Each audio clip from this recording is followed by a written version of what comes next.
curso desta semana é sobre contratação direta na administração pública. O tema é apresentado pelo advogado e professor de Direito Administrativo Eliesley Silva. Nas aulas, ele aborda as principais questões relacionadas à inexigibilidade e dispensa de licitações. Tudo isso e muito mais, agora no Saber Direito.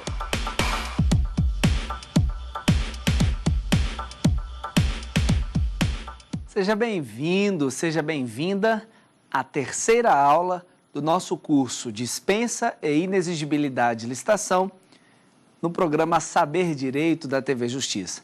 Meu nome é Eliesley Silva, eu sou professor de Direito Administrativo, servidor da Câmara dos Deputados, advogado que atua em Direito Administrativo e Contratos Empresariais e autor de alguns livros, obras na área jurídica.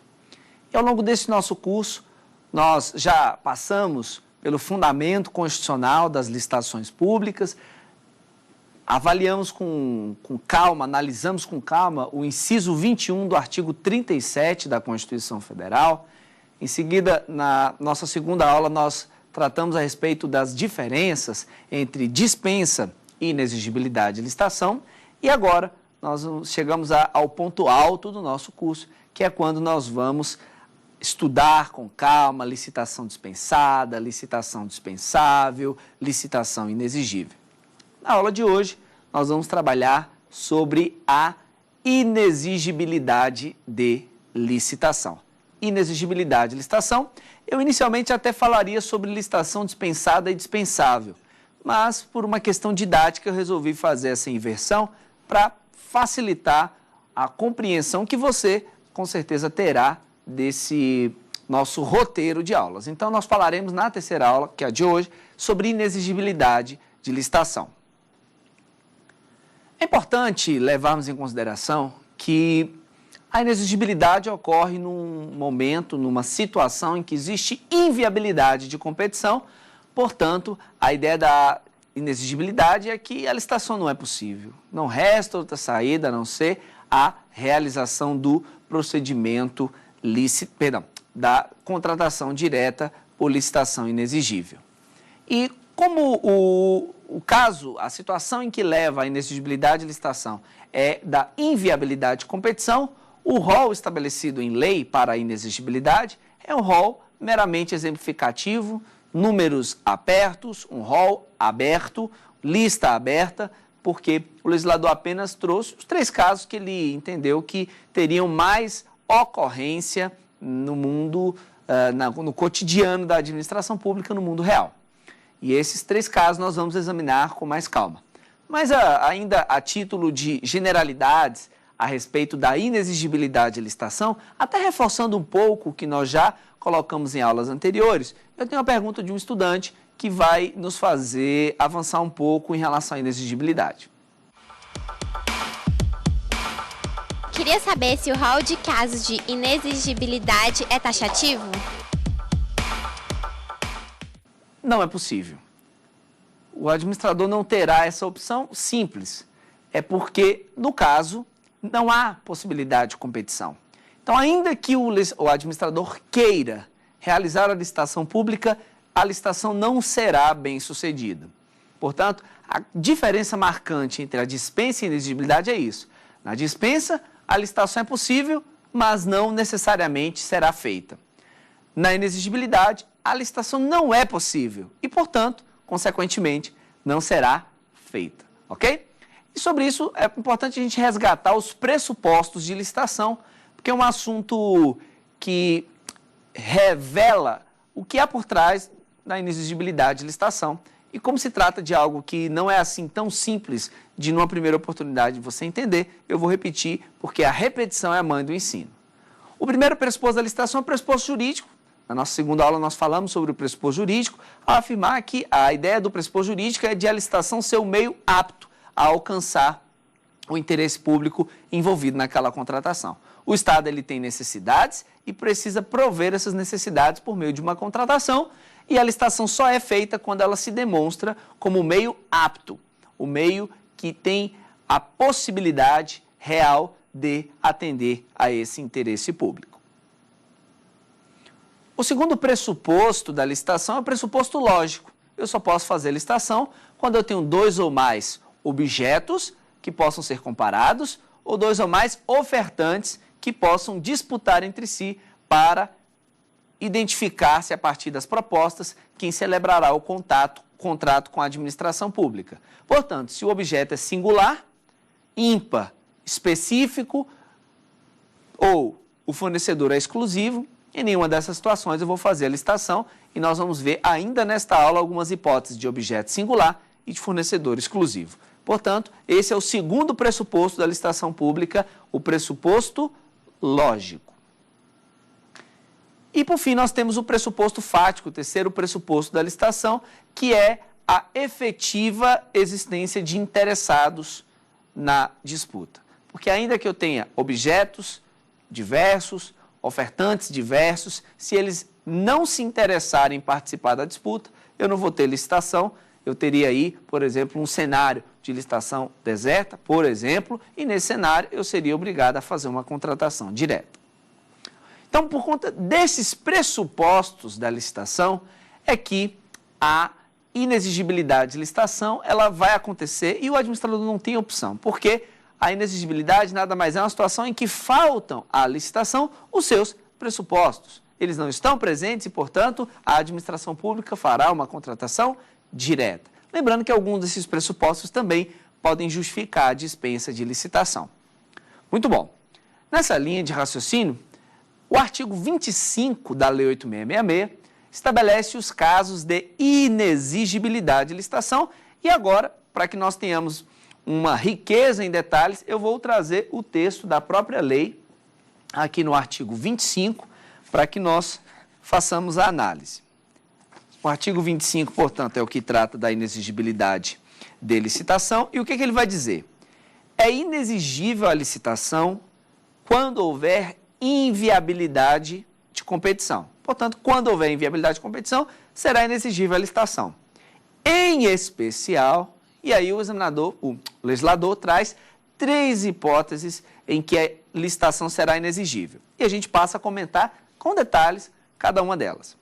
A do inciso 1 é a seguinte: para aquisição de materiais, equipamentos ou gêneros que só possam ser fornecidos por produtor, empresa ou representante comercial exclusivo, vedada a preferência de marca, devendo a comprovação de exclusividade ser feita através de atestado fornecido pelo órgão de registro do comércio do local em que se realizaria a licitação, ou a obra ou o serviço, pelo sindicato, federação, confederação patronal ou ainda pelas entidades equivalentes.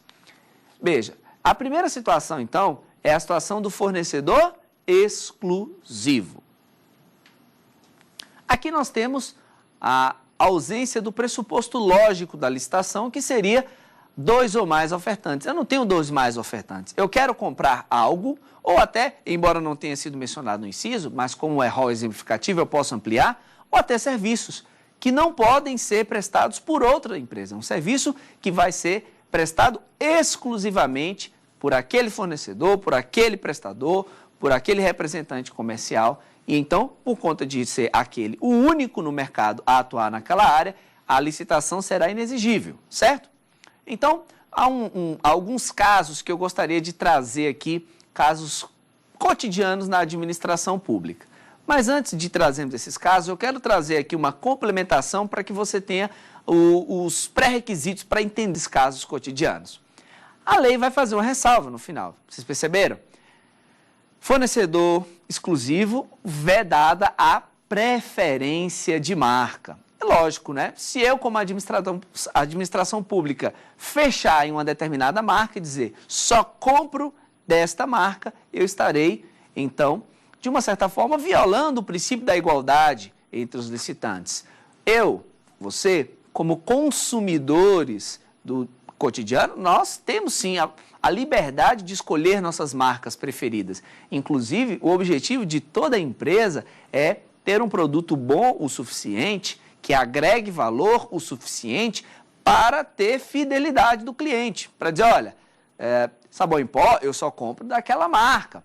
lâmina de barbear só daquela marca. Aquela marca de goma de mascar é a minha preferida. Eu, como particular, você, podemos sim preferir as nossas marcas. Temos aquelas nossas marcas que nós sempre adquirimos. Já o poder público não.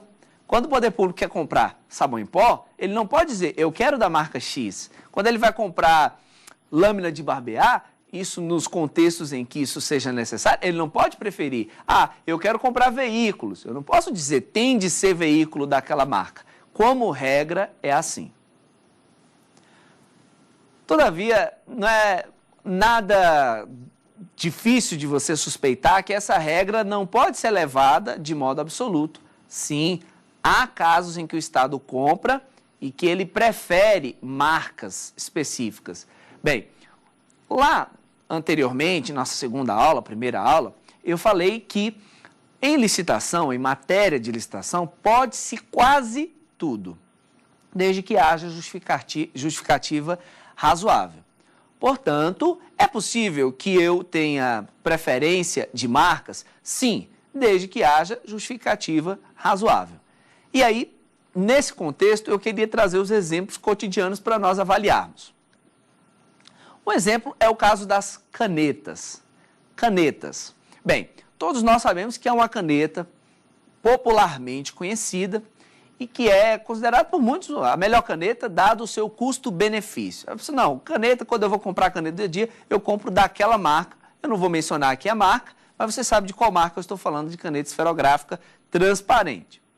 E não há dúvida de que trata-se de uma marca muito boa e que tem um custo-benefício também excelente. O poder público, então, quer fazer licitação para adquirir canetas. Ele não pode simplesmente dizer, quero fazer licitação, coloca lá o objeto. 5.000 canetas da marca X, tarará, tarará. Não pode. Como eu disse, é vedada a preferência de marca. Porém, o que o Estado pode fazer? Para que os licitantes também não tragam canetas que divirjam muito daquele modelo, o TCU hoje admite amplamente que a administração aponte marcas como modelos de referência. Então, seria licitação para aquisição de 5.000 canetas esferográficas, assim, assado. Então, vem lá as especificações usuais de mercado. Aí, lá, em seguida, você coloca referência, modelo X ou similar. Por quê? Isso não significa que a administração só vai comprar a caneta daquele modelo X, mas quer dizer que aquele modelo é um parâmetro para que os licitantes entendam que tipo de caneta a administração vai adquirir. Entenderam a ideia? Então, há situações quando eu não consigo justificar a preferência de marca, mas eu quero ter aquilo como uma referência para que os licitantes não me tragam coisas, digamos assim, amplamente diferentes do que eu quero efetivamente comprar. Eu posso colocar, então, a marca como uma referência, só para que haja ali uma identificação do padrão que a administração pública, porventura, quer contratar. Um outro exemplo bem interessante é relativo à aquisição de toners de impressora. A administração pública compra impressoras e a impressora tem uma garantia de fábrica, que pode ser até uma garantia estendida, 3, 5 anos. Mas, quando se lê o termo de garantia de impressoras, o que se identifica ali? Que a impressora o termo de garantia só é mantido se for sempre a impressora alimentada com toner da marca do próprio fabricante. É como se o fabricante dissesse assim, ora, cliente, eu só posso garantir que minha impressora vai funcionar bem por X anos se você usar o toner que eu fabrico, porque eu fabrico o toner de uma forma a não danificar o próprio equipamento. Então, se você, porventura, vier a usar toners de outros fabricantes, que porventura podem ser até mais baratos, eu não garanto o correto funcionamento da impressora, então quebra-se a garantia e se der defeito eu não tenho nenhum compromisso de substituição.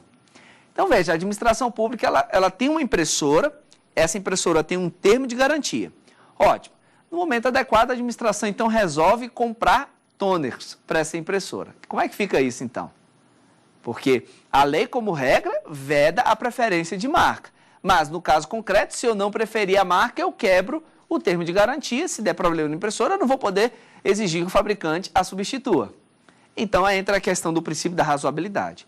O que é economicamente mais viável? A administração quebrar a garantia da impressora, correndo o risco de não poder substituir o equipamento, ou manter aquela garantia, mas então abrindo a licitação, preferindo uma marca específica para o toner.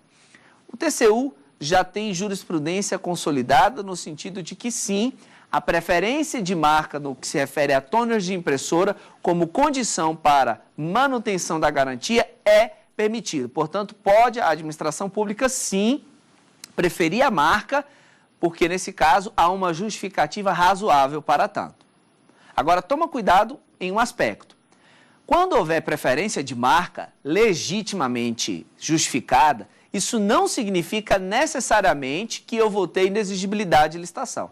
Em outras palavras, a preferência de marca não me conduz de modo direto à inexigibilidade de licitação. Por quê?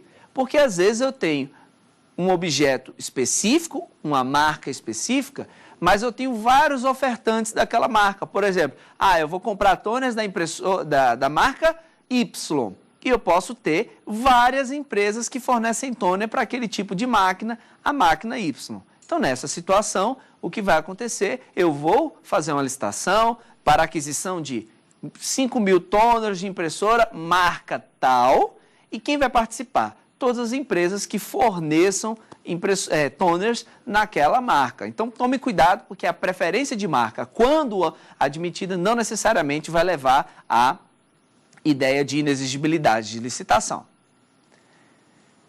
E, por fim, eu quero trabalhar uma situação que é, além desses casos que eu mencionei, a preferência de marca ela também pode acontecer para manter padronização. Por exemplo, Polícia Militar tem lá a frota de veículos, em algum momento eu tenho que fazer a reposição das pastilhas. Ora, eu fiz, num primeiro momento, a aquisição e quem ganhou a licitação foi a fabricante Z, pastilhas. E então eu coloquei aquelas pastilhas nos meus veículos, coloquei lá em parte da frota. Dali a 2 meses, a outra parte da frota também passa a ter necessidade de pastilhas e eu vou comprar novas pastilhas. Veja, é de todo desejável manter a padronização dos meus equipamentos. Veja, eu já tenho veículos todos, metade dos veículos rodando com pastilhas Z. Ora, será que não seria adequado para manter a padronização que eu, então, nessa nova licitação, eu mantenha essas pastilhas Z? Se são pneus que eu quero substituir, por padronização eu não posso também preferir a marca? Eu tenho já 1.000 veículos na Polícia Militar da marca tal. Quero comprar apenas 20 veículos para atender uma necessidade urgente. Portanto, eu não poderia, nessa situação desses veículos, simplesmente adquirir 20 veículos da mesma marca que os anteriores para eu ter uma padronização, porque toda vez que eu padronizo, eu diminuo custos. Porque, imaginemos, se eu já tenho 1.000 veículos, eu vou ter um custo de manutenção desses veículos, eu vou ter preços por conta da escala. Agora, se eu tenho 20 veículos de marca diferente em relação aos 1.000, eu não vou conseguir os mesmos preços, porque, eu viro lá para a oficina de manutenção e coisas do gênero, no seu modelo que pode ser adotado, digo, olha, eu quero a revisão em 1.000 veículos, o valor é um. Se eu quero revisão em 20 veículos, o valor é outro. Então, por isso que esses 20 veículos, tanto quanto possível, eles devem ser da mesma marca que os 1.000 iniciais, justamente para que eles possam entrar naquela ideia do ganho da economia de escala. O que eu quero dizer no final das contas é que você se atente para isso. Embora a lei vede a preferência de marcas, isso nem sempre vai acontecer, porque a preferência de marcas, em alguns casos, é recomendada, é justificadamente, ela é razoavelmente justificada, seja para a manutenção de termos de garantia, ou para a padronização, ou por uma justificativa técnica relevante e coisas do gênero, tá bom? E por fim, eu só quero ressaltar, concluindo esse nosso inciso primeiro, a respeito da nossa comprovação de exclusividade. O que a Lei 8666 vai afirmar? A comprovação de exclusividade deve ser feita através de atestado fornecido pelo órgão de registro do comércio local, do local em que se realizaria a licitação à obra ou serviço, pode ser feita pelo sindicato, federação ou confederação patronal, ou ainda pelas entidades equivalentes, ok? Então, essa é uma exigência, não é basicamente o próprio licitante se autodeclarar como o fornecedor exclusivo, ou, como eu já vi, eu participando já na condição de assessor jurídico, fazendo pareceres em processos licitatórios no serviço público. Uma vez eu me deparei com um processo licitatório e, pasme, olha a justificativa que a área demandante deu. Em pesquisa na internet, identificou-se que só há esta empresa fabricando este produto. Ora, como é que eu vou comprovar a exclusividade com pesquisa na internet? Ora, isso não é oficial. Portanto, quem deve fornecer essas declarações são essas entidades aqui. Inclusive, nesse contexto, eu trago à baila a súmula 255 do TCU. E ela vai dizer que nas contratações em que o objeto só possa ser fornecido por produtor, empresa ou representante comercial exclusivo, é dever do agente público responsável pela contratação a adoção das providências necessárias para confirmar a veracidade da documentação comprobatória da condição de exclusividade. Portanto, a administração pública ela pode sim abrir diligências para aferir se aquela declaração é ou não dotada de veracidade, ok? Muito bem, então esse é o nosso inciso 1º da Lei 8666. Ainda sobre a questão da preferência de marca, eu quero fazer um acréscimo muito importante e partir aí de uma pergunta que foi feita pelos nossos estudantes. Em caso de inexigibilidade, o administrador público pode optar por instaurar procedimento de licitação pública? Bem, essa pergunta efetivamente nós respondemos, mas eu resolvi trazê-la após a explicação porque tão é algo aceitável a preferência de marca, embora o legislador tenha num primeiro momento proibido, tão é aceitável que eu queria aqui reforçar essa possibilidade de preferência de marca com a súmula número 270 de 2012 do Tribunal de Contas da União. A súmula 270 vai afirmar que em licitações referentes a compras, inclusive de softwares, é possível a indicação de marca, desde que seja estritamente necessária para atender a exigências de padronização, e que haja prévia justificação. Veja, portanto, que a preferência de marca, embora vedada, é permitida, mas é importante você levar em consideração, e por isso eu retomei esse tema, porque eu fiquei com a sensação de que talvez você pudesse confundir, e como professor, meu dever é deixar você pronto para conseguir dominar a matéria, certo? Então, o que acontece? É importante você atentar para o fato de que a preferência de marca é excepcional. A regra é a vedação à preferência de marca. Portanto, se eu vou usar a exceção, é importante que eu tenha motivo razoável e que haja uma justificativa prévia, clara, congruente com aquilo que se pretende fazer na licitação pública. Então, eu espero que isso tenha ficado bastante claro e a gente passa agora ao inciso 2º do artigo 25 da nossa Lei 8666. Vamos comigo? Bem, o inciso 2º vai tratar a respeito da contratação de serviços técnicos profissionais. Façamos melhor, eu vou trazer aqui o próprio texto da lei, que diz, no inciso 2º, para a contratação de serviços técnicos enumerados no artigo 13 desta lei, de natureza singular, com profissionais ou empresas de notória especialização, vedada a inexigibilidade para serviços de publicidade e divulgação. Em determinados momentos, eu opto por fazer a leitura do próprio dispositivo da lei para que nós tenhamos exatamente o texto empregado pelo legislador e possamos extrair do texto as informações pertinentes. Bem, a primeira coisa é entender que, para uso dessa hipótese de inexigibilidade de licitação, eu tenho 3 condições que devem ser atendidas simultaneamente. A primeira dessas condições é que tenho que ter serviço técnico. Tem de se tratar de serviço técnico. Qualquer serviço técnico, professor? Não, não é qualquer serviço técnico. A lei deixa claro que são serviços técnicos enumerados no artigo 13 da Lei 8.666 e eu faço a leitura de quais são esses serviços técnicos enumerados no artigo 13.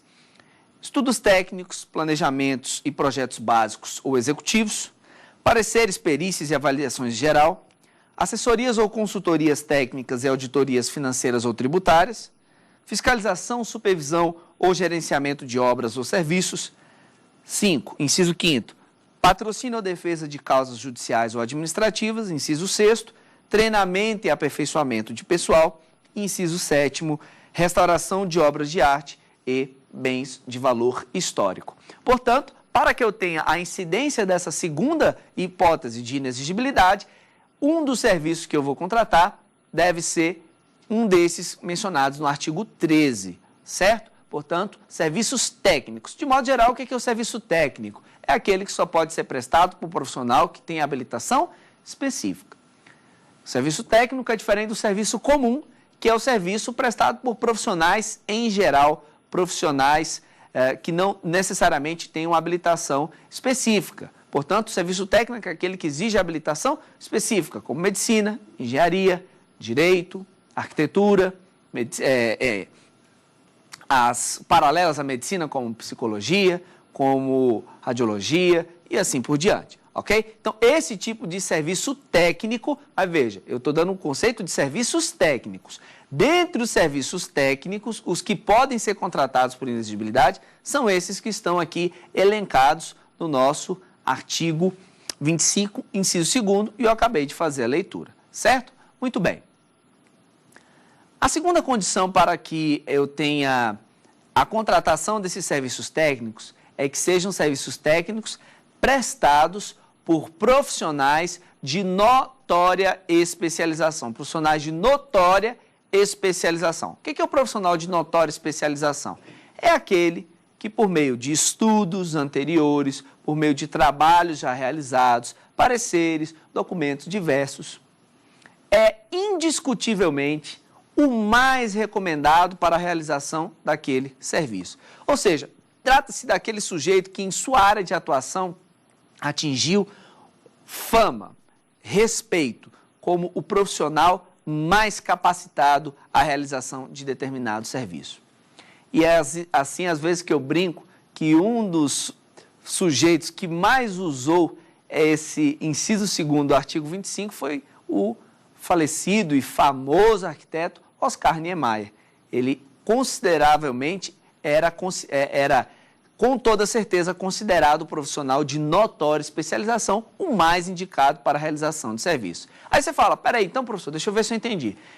Era possível a contratação do escritório do arquiteto Oscar Niemeyer para desenvolver os projetos de arquitetura em geral do Poder Executivo, por exemplo?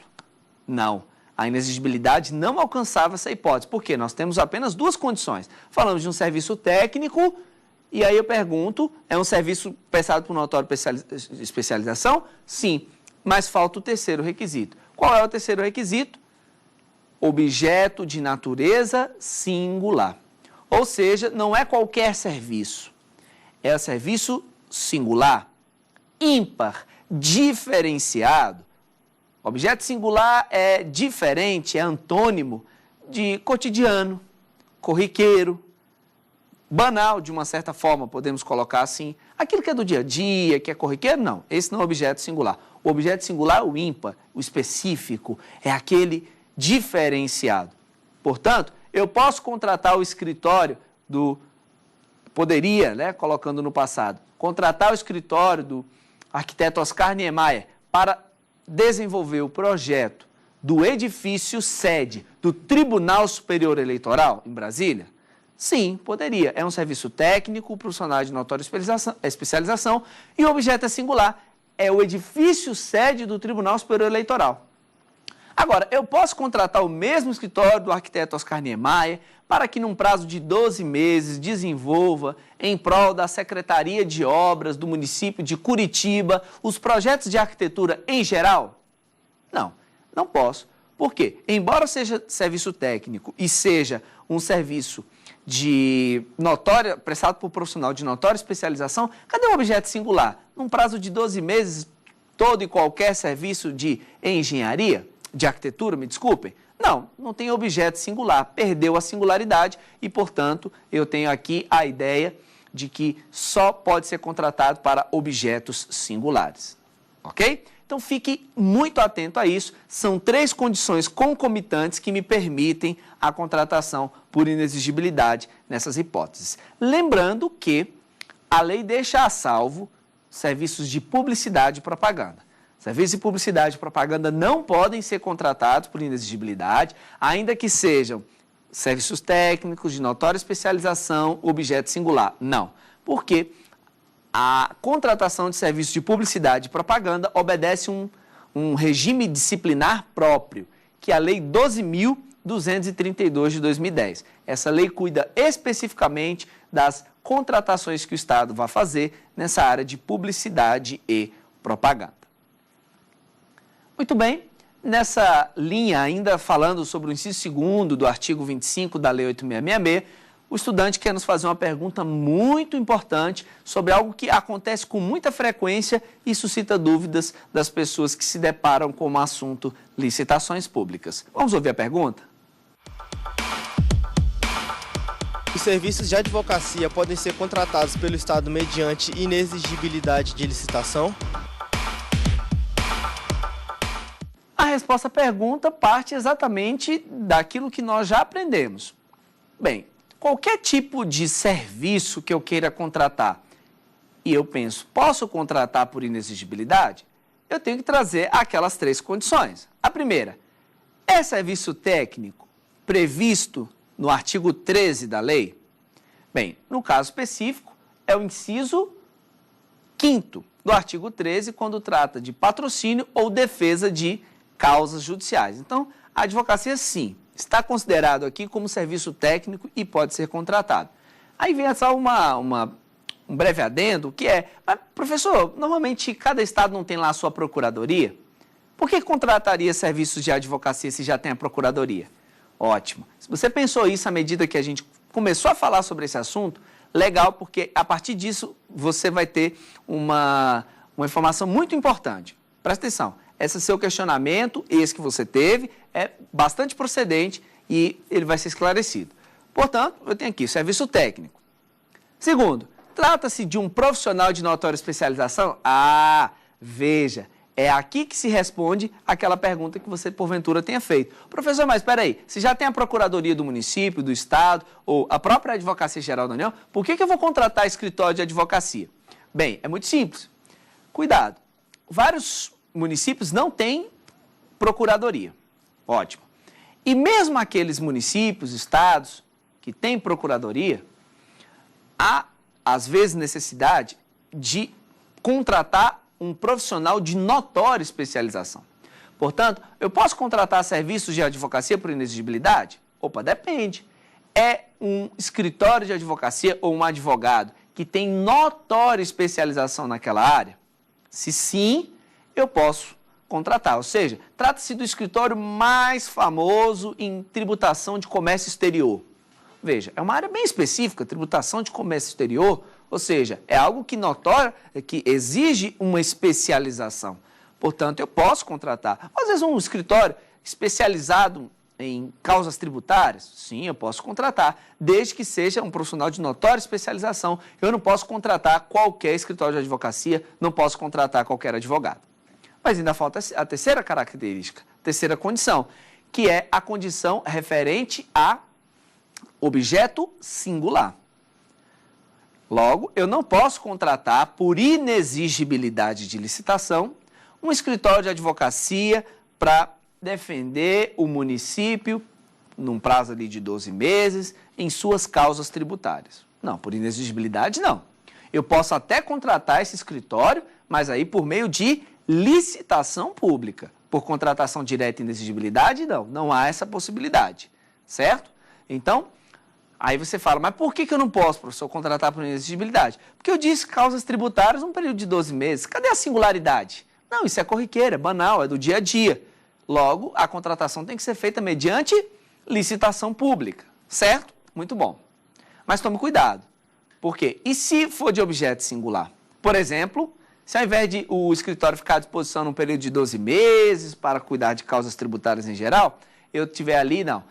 O escritório será contratado por inexigibilidade de licitação para defender o município nas suas 15 causas, nas suas 10 causas, estas e estas, causas tributárias de maior relevância econômica, de maior complexidade técnica. Havendo essa singularidade, essa identificação desse esse objeto referenciado, aí sim eu posso fazer a contratação.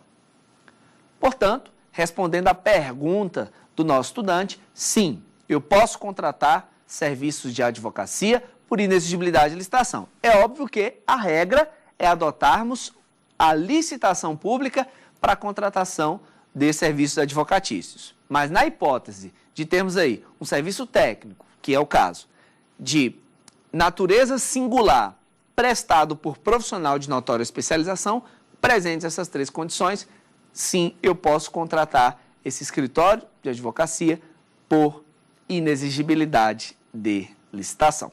Ficou bem claro para você? Ótimo. E o último inciso, o inciso 3º do artigo 25 da Lei 8.666, trata da contratação de artistas. Veja, trata-se de artistas de qualquer segmento profissional. Estou falando quando o Estado quer contratar cantores, que é o que mais acontece, né, para fazer eventos de comemoração, seja aniversário de cidade, seja feriados ou eventos diversos. Então, o Estado quer contratar cantores. Pode ser profissional do segmento artístico, por exemplo, para participar de propagandas televisivas.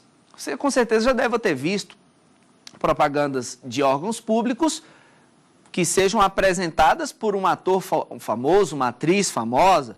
E aí, como é que se dá a contratação? Por inexigibilidade. Pode ser o profissional do segmento de pintura. Eu quero contratar um pintor para fazer ali uma obra específica, ou um escultor.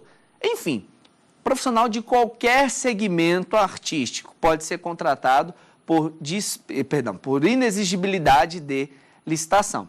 Importante lembrar que não é qualquer profissional, não é qualquer artista, mas a lei vai dizer que deve ser o artista consagrado pela opinião pública ou pela crítica especializada. Artista consagrado pela opinião pública ou crítica especializada, certo? Então, veja, eu posso contratar o Zé da esquina que canta no barzinho da Maria para participar do evento do município? Não, peraí, não, ele é consagrado? Não, não é, então eu não posso contratar por inexigibilidade de licitação. Mas se ele for consagrado, aí sim eu poderei.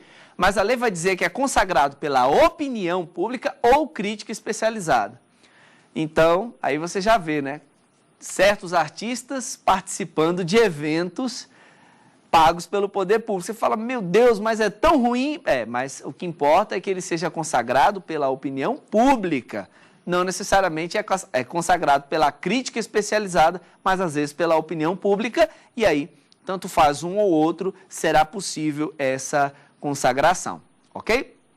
Ainda nessa mesma linha, a lei vai dizer que o profissional pode ser contratado diretamente ou por meio de empresário exclusivo. Então, toma cuidado. Para contratar esse artista, ele pode ser contratado diretamente, ele celebra o contrato com o poder público, mas também pode ser feito por meio lá de uma agência. Mas só que, cuidado, essa agência, ela tem que ter esse esse artista como o artista que exclusivamente trabalha com ela, ou seja, por empresário exclusivo. Se for uma agência que cuida de vários artistas, ela não pode ser contratada, porque então haveria aí até uma forma de triangular, né? O Estado contrata essa agência e ela contrata o artista. Não, só pode ser contratado diretamente ou por empresário exclusivo, ou seja, empresário, empresa que tenha por única atividade patrocinar as atividades daquele artista. Isso é muito importante.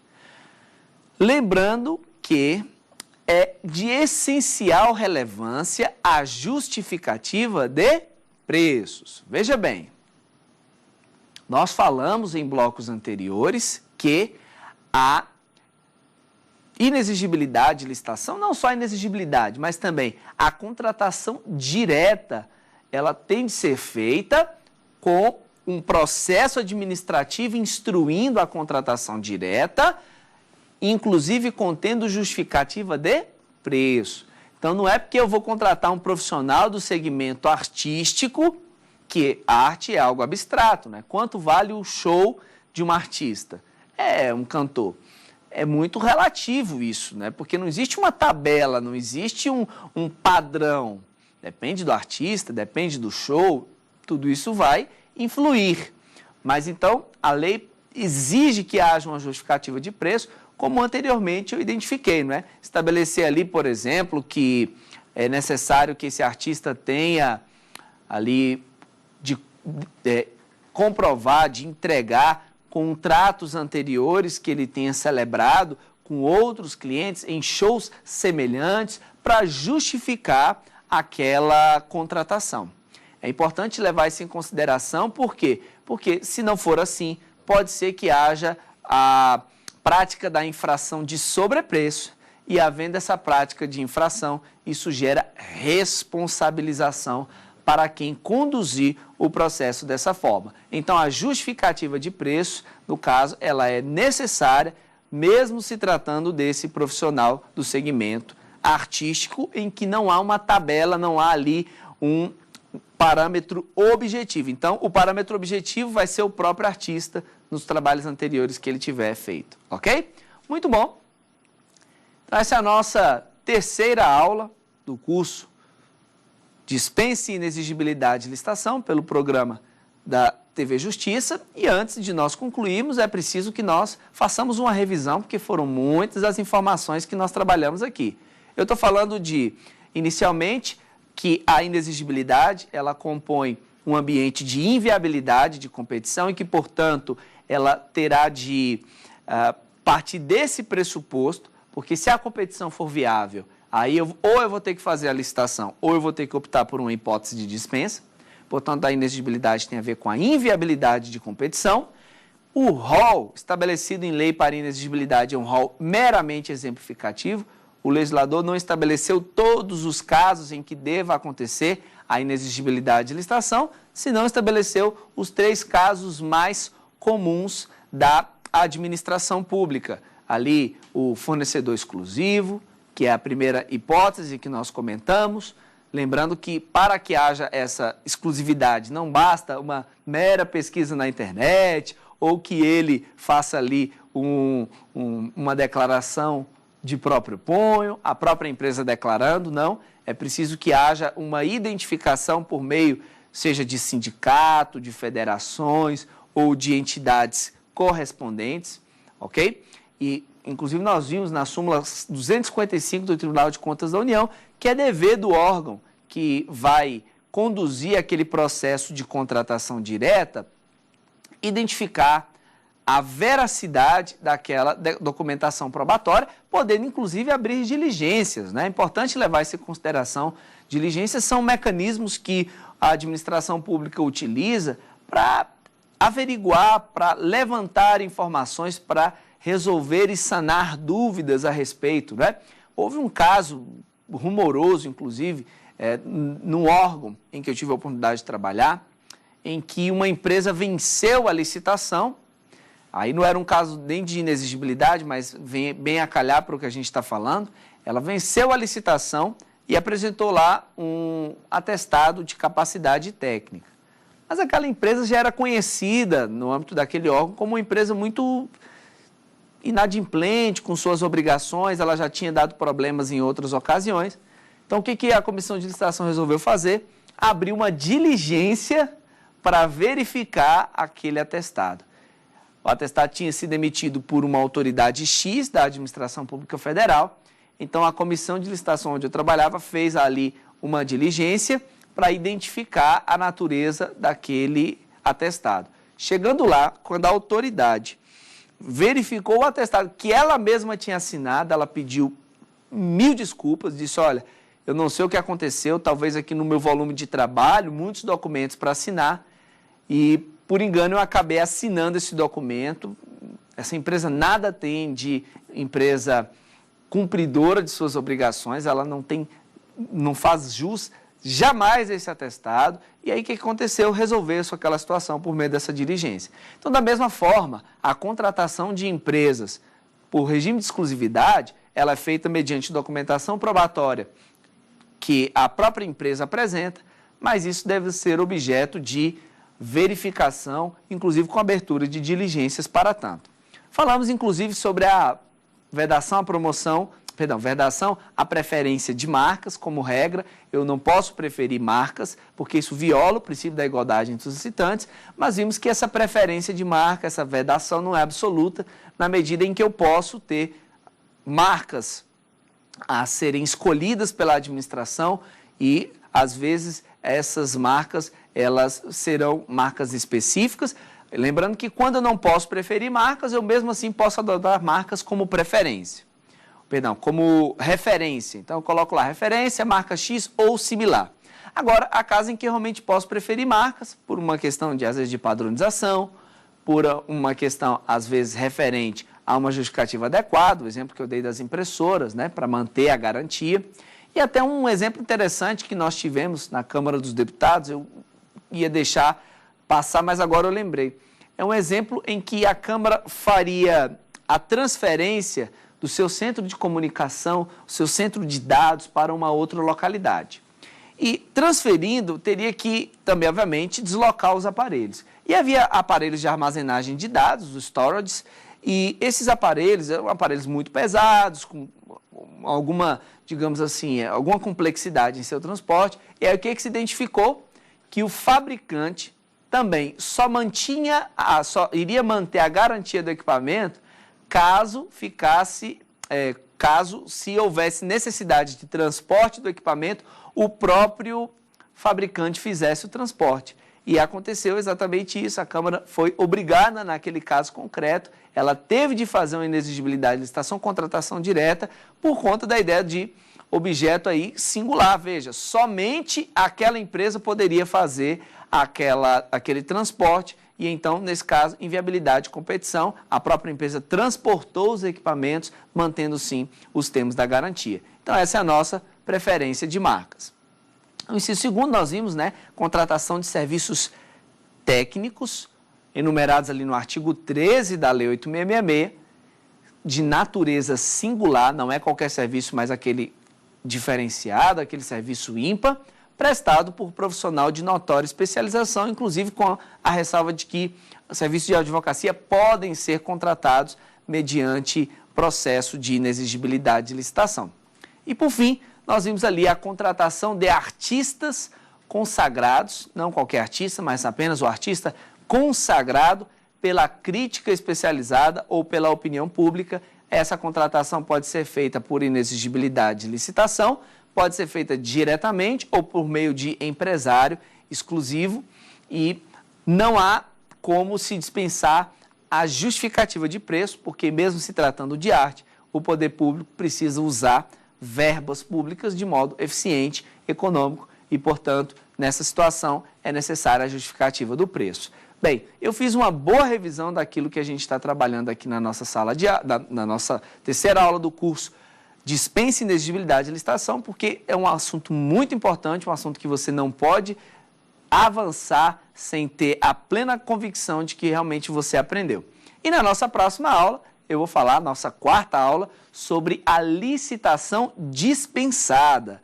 Espero que você me acompanhe na nossa quarta aula, porque esse é um tema muito importante e que muita gente tem dúvidas a respeito. Então já fica aí o meu convite antecipado para a quarta aula do nosso curso Dispensa e Inexigibilidade de Licitação, aqui na TV Justiça, no programa Saber Direito. Meu nome é Eliesley Silva e eu te aguardo na nossa próxima aula, em que estaremos aqui, nossa quarta aula. Fica aí o meu forte abraço. Tem dúvidas sobre o assunto? Então manda um e-mail para saberdireito@stf.jus.br. Você também pode estudar pela internet. É só acessar tvjustiça.jus.br.